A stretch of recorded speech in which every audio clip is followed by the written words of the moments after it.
Good afternoon, everybody, and welcome to Faith Chats. I'm your host, Andrew Burnett, and today we've got a gospel music artist and minister here with us, Matt Hill. Welcome to the program, my brother. Thank you so much, man. We've been trying to connect with this for a long time now, and I'm glad that it's finally happening today. Today's the day, right? Yes, sir. So I hear you got a great album release that came out in 2023, and you actually won the NQC showcase. And so, share with us, first of all, what it felt like to be able to perform on the main stage at National Quartet Convention. Well, first off, I have been associated with Southern gospel music pretty much my whole life, and I sang with a Southern gospel group for many years before I started full time ministry on my own, and they never went to NQC, so I wasn't very familiar with the whole process.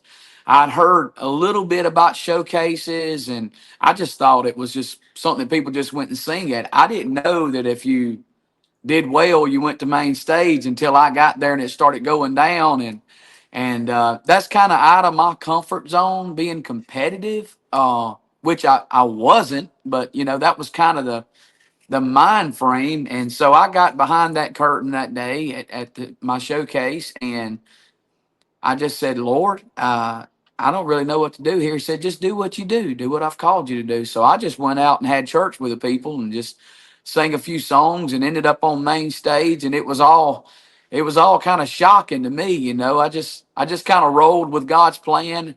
Very grateful for the opportunity. And it's just exciting, man, to be there and to see that Southern gospel music is still alive and kicking, especially up there at NQC. It's amazing. It's amazing to see all the people come together and just have a great time with that good music, man. So your website mentions you've celebrated 20 years of sobriety, your marriage and ministry. How have these personal milestones shaped the songs that you write and perform? I tell people all the time that there's my album's full 10 songs on that album, and the only one that I didn't write was the one I sang on NQC stage, and that was one my daddy wrote called Holy Roller. And I never dreamed I'd be singing that song on main stage of NQC. But every one of those songs, I tell people, some people, they get together in a room with songwriters and they throw ideas around. I've I've done that on a small scale a few times, but every song on my album has come from life and living. It's 20 years worth of living on that album, and everything from the deliverance from meth and a lot of other different things that was going on in my life, till my wife getting healed of stage 4 cancer. Just if you keep living long enough, God will give you a message to share with people, because He's going to be faithful to come through on your behalf. If you're obedient to Him, then He can, if you'll let Him, He'll write some good stories with your life if you'll just surrender to Him. So, So you've said nobody can sing your story better than you. So share with us the story behind one of your songs on your project that sticks out the most to you. the one that I would have to say right now, immediately, without second thought, would be what I call when I'm, doing concerts or in revival meetings. I call it my testimony song, and it's just simply called "I Can." A lot of times we make mistakes in our life from childhood to adulthood that only God can rectify, that only God can bring redemption to. And many times there's statistics against our success. But when you're operating in the kingdom, it knocks all the world statistics out of the playbook. And so it would be that when the song starts in the first verse, just telling the story of when I was first had a real deal encounter with God, just 8 years old. I come in one day from school, was about to do my thing, watch Woody Woodpecker and eat some cereal. My daddy always called me a serial killer when I was a kid. He said I went through about 3 or 4 boxes a week. Um, but I come in that day and the atmosphere was a little different in the house, and my daddy was in the in the back room in the bedroom just weeping. And come to find out, my uncle had been diagnosed with cancer that day, and instead of watching cartoons and eating cereal, I went and asked Daddy. I asked him for the keys to the church. I'm a PK, pastor's kid. Church was right next to the house, so And he said, "What do you want the keys for, Bug?" He always called me Bug, short for Booger. Mm. but I said, "I want to go pray for my uncle." And so I got those keys and I went out and I knelt down to that altar, or pew rather. I knelt down to that pew, and in an 8-year-old way of doing it, I said, "I don't want to go to hell. I want to go to heaven." And the Lord saved me. He called me to preach, all in the same little moment there. But a lot of years and a lot of time, a lot of bad mistakes took me away from that calling. But the end of the story is, hey, God's redemption came through, and when the world says that we can't, we have a lot of negative things that are spoken over our life. All things are possible through Christ Jesus. And that's just the message of it, And I think we all can relate to it. When I sing it in places that are heavily filled with people who's come out of recovery centers, it just, I mean, the energy in the house is amazing because people identify with that redemptive power that Jesus can do if we'll, give problems to him, give our message and let him make messages out of them. So working with producer Tony Griffin must have been a great experience. What what was it like collaborating with him, and how did he help bring your vision to life on your album? Absolutely. Tony is somebody I've known now for, wow, going on close, somewhere between 9 and 10 years. I was pastoring up in North Mississippi, and I did something at a lake every year called Worship on Water, and I would bring in different artists and different groups to come on the Friday night of the camp meeting type services. We'd bring a group in, and we'd have a big concert on the last night. And the group that was supposed to be there, I can't remember who it was now, was not able to be there. So I contacted Gerald Crowd, and he put me on to Tony and them and told me they were doing a good job. He had did some work with them, different stuff, and so I had them come in, and just God made that kingdom connection with him all those years ago. And when it come time for me to get this album done, I reached out to him, and his expertise and his ear for music is just phenomenal, and it's been wonderful to be teamed up with him. Especially now he's got so much going on, so many doors are opening up for him, and we stay contacted, pretty much on a weekly basis, staying in touch. We've got some things going on, some more vocals to go in and cut that we're going to release later on. So it's been a blessing to be connected with Tony throughout these years, and I just don't consider him a producer or his family. I consider them family to me and friends to me, a kingdom connection. So it's just something God put together, and we're just rolling with it to see what happens. So Southern gospel music is known for its powerful messages of faith and hope. How do you balance the call to minister through your music with the entertainment aspect of performing? Well, this may sound odd, but sometimes people that come for entertainment, they find theirself entertained by the sure presence of the Lord, and before they know it, they get pulled in. Have you ever been to a secular play or something? You can get pulled into what's going on in the show to almost like it's an escape from reality. And what people need is an escape from reality, but better than a Broadway play or something at a theater. When you can escape from reality and you're no longer just being entertained, maybe that's the avenue that you get sucked in, but you get pulled into the presence of the Lord, and that's where things change. He says, "In my presence, there's fullness of joy." And so I never try to entertain. Jokes and stuff kind of naturally come out of me. It comes from my mama's side of the family, and that I think I accidentally entertain people sometimes, but that's just a part of my personality. But that's my take on it. If that makes sense, that's how I feel about it. So you've shared the stage with some stellar Southern gospel artists. Who has been the most inspiring figure that you've met in the industry, and what did you learn from them? Wow, man, that's a question right there.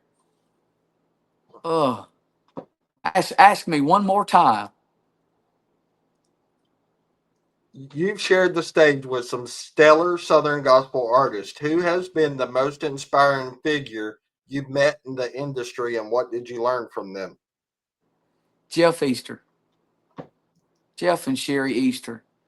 I've grown up watching them and listening to them, and this is not a rehearsed answer by any means, but from the depths of my heart, what inspires me the most about him is that he is absolutely the same every time you meet him.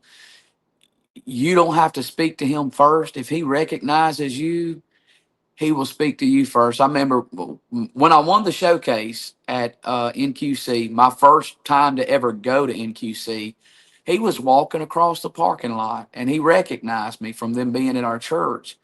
And he spoke to me first, and he had lost a good bit of weight. So it took me a minute to recognize him, and he had lost how much weight that I had lost. And we just, were complimenting each other on the hard work that had gone into that. And just, he came to our church back when I was pastoring, and it was right after the pandemic, and some of the things that we had coming out of the pandemic, people were still kind of not wanting to get close to anybody, but they sang the house down and sang so many songs that I lost count, and then they just sat on the altar and just with whoever wanted to talk to them.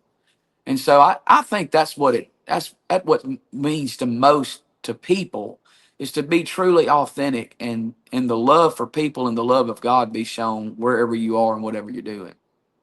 So, your album is described as a 20-year journey of deliverance and healing. How do you hope your music ministers to listeners who might be facing their own troubles?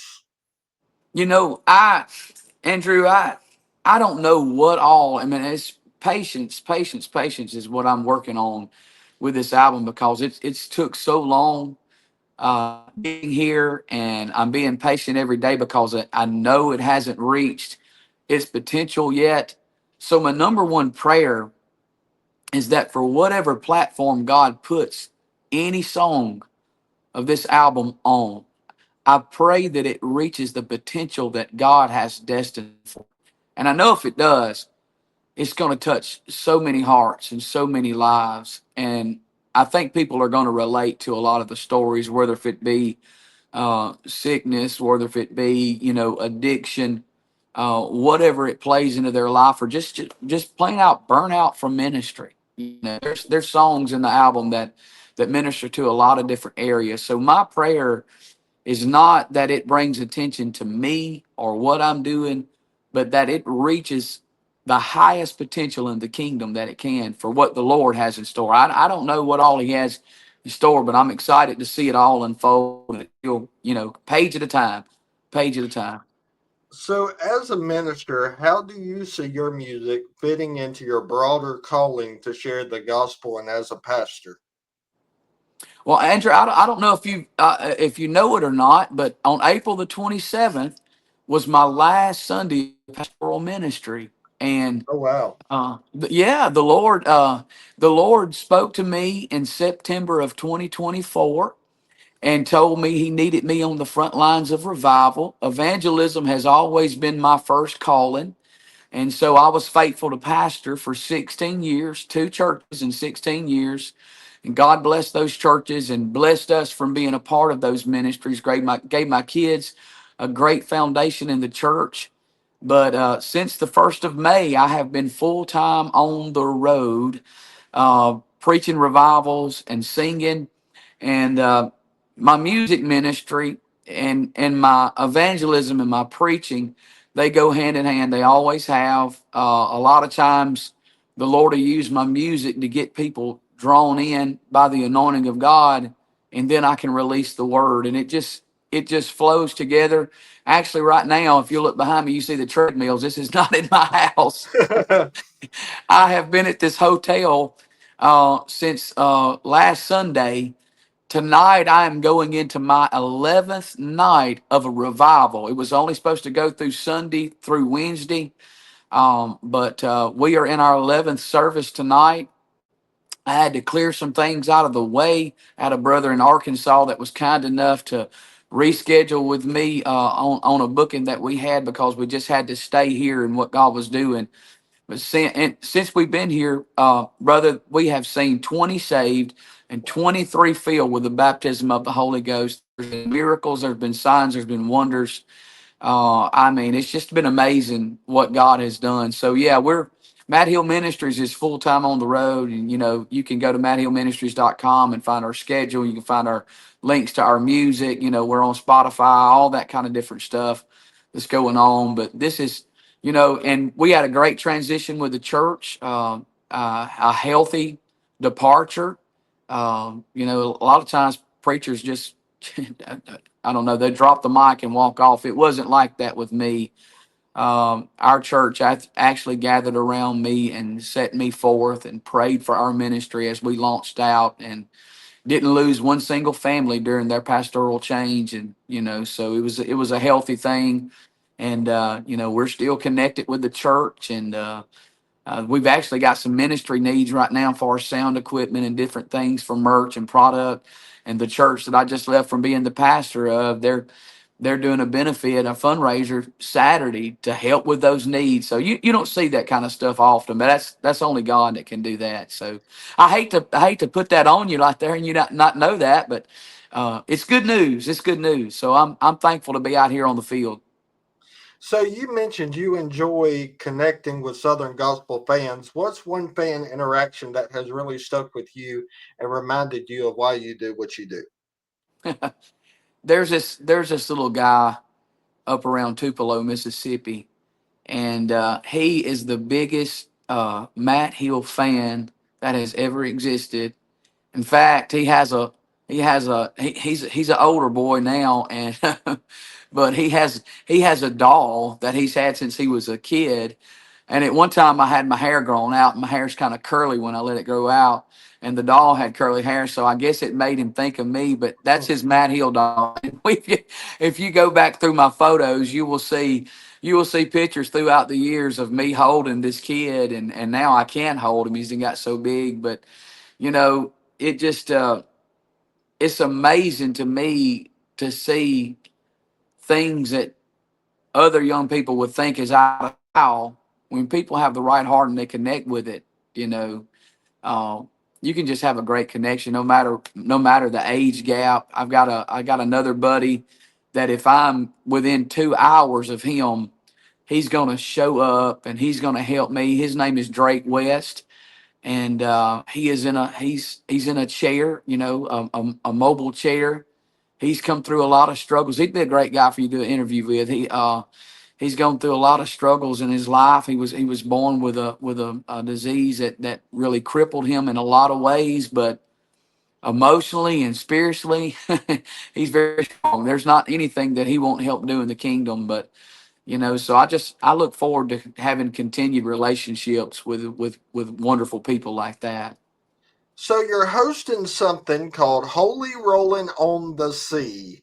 I want you to share with us a little bit about it and what it means to you to be a featured artist and what excites you the most about it. Yeah, so I connected with a new friend of mine, and actually he lives around the area that I'm preaching in right now, and I connected with him last week, and we had lunch together. And with the help of another great team, he's putting on these cruises.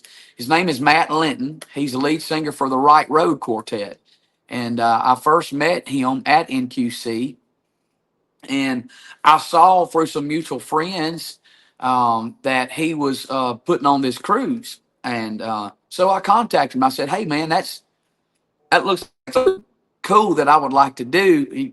My buddy Todd Tillman, we grew up together.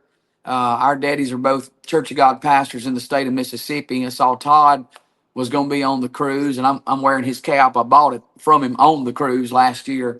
So we went on it last year. The cruise was phenomenal. It was great. Tate Evans is on the cruise. He lives right down the road from me. We become good friends and was doing work. We're doing work together in the area down here. So I love cruising. It's my favorite vacation to go on. And when you combine it with good gospel Yeah. music, it's a blast. So I got to know a lot of good people, meet a lot of good people. Matthew Browder, The Browders are on the cruise. They were on it with us last year. Deborah Perry and Jaden's Call, all great people, become good friends of mine. And after the concerts are over, we're liable to get, in a dining area and sit and sing some old hymns and just, feel the presence of the Lord. I've seen people ministered to in those settings. But yeah, we're going on Harmony at Sea is the name of it next year. There's kind of joke going around, Todd was referred to after being on The Voice as a holy hopper. And I've got the song Holy Roller. So, you could either be a holy hopper or a holy roller. But got several people that's already signed up to go under my name next year. So if that's something that your listeners are interested in, Harmony at Sea, you can find out. I've got links for it and different things on my website to connect with that. So it's a great idea if if got a church family looking for something to bless their pastor with, and he send them on a cruise, send them on a good gospel cruise. It's a good thing to do.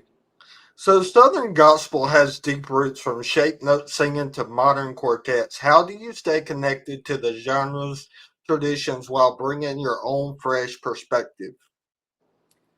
I think it just goes with having a respect for all of it. Um, the best example I can think of was an older gentleman from where I'm originally from by the name of Robert Rowe. He was the biggest Southern gospel fan in the area. He also was the mayor of the town that I graduated in, and he was that note singer, man. He would move his hand, when he was changing a note. He and I had totally different styles of singing, as I do from a lot of other Southern gospel artists. We had a mutual respect and love for one another. And that's, we can't get caught up on our style so much that we lose respect for what other people are doing. It may not be our thing, it may not be our fit. But if it's good songs about Jesus, I'm all in. I love quartet music. I grew up on music like the Hensons. That was one of the biggest influences in my childhood, because my daddy, like a lot of other daddies growing up, claimed to be number one Kenny Henson fan in the world. But yeah, I love it all, and I've sang a little bit of it all. I sang with a group called Celestials for many years, and we had songs out Jesus Be a Fence. One day, living he loved me, die. We did that. We recorded that. It was did well on Silent Gospel. I did a song. Biggest song that we did while I was with them was called "He Was Thinking of Me." And it was out. A lot of people have covered that and did that. A great writer from Mississippi helped write that song. But when I was with them, hey, we'd gather around one microphone and we do some of that old quartet stuff. And I know how to do it if I need to do it, but and just keep a healthy respect of all the different genres. And I think if you're anointing and your heart shows through, then it crosses those lines that we set up. It really does. So what's next for Matt Hill? Um, Man, just continuing to flow in what God has commissioned me to do. Um, I believe I believe the message that I preach and the message that I sing carry an equal weight and an equal value. So every platform and every door that the Lord opens and gives me a chance to step on, I'm going to do it for His glory, and that's the only reason to lift Him up. So I'm just going to keep doing that. Got some more music that's going to be coming out, and I'm going to probably be recording some more with Tony as we continue to work together, and the Lord continues to bless him in different things. Got the cruises coming up. I've got some big stuff the Lord's asked of us to do that I can't share yet, but it's outside of music, and it's outside of normal evangelistic ministry. So it's a big thing. I'm careful. I'm careful with how I talk about it, and I hope to get to share with everybody about it one day when the Lord releases me to do so. But we continue to work. I don't know if you know this, but we continue to work in missions in the states and overseas. I've built great relationships with people in the country of Nicaragua. We'll be going back there at the beginning of next year and doing some crusades. I'll be going to the country of Guatemala, and I've got a friend who recently has gone on a mission field to Belize.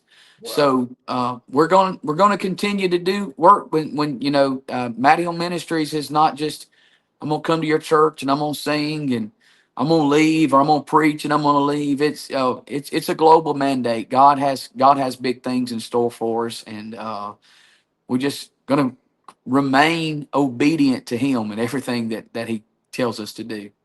Well, Matt, thank you so much for your time. And I encourage our listeners and viewers to go to matthillministries.com to find out more about you. Thank you for your time. Absolutely, Andrew. Hey, you made it easy, man. You made an interview easy. I tell you what, I appreciate your question. I appreciate what you do. And I bless you in the name of the Lord. And I speak great things are coming for you, man. Well, I appreciate you so much. God bless you and enjoy the rest of your day. Absolutely. God bless you, buddy. All right. Bye bye. Bye bye.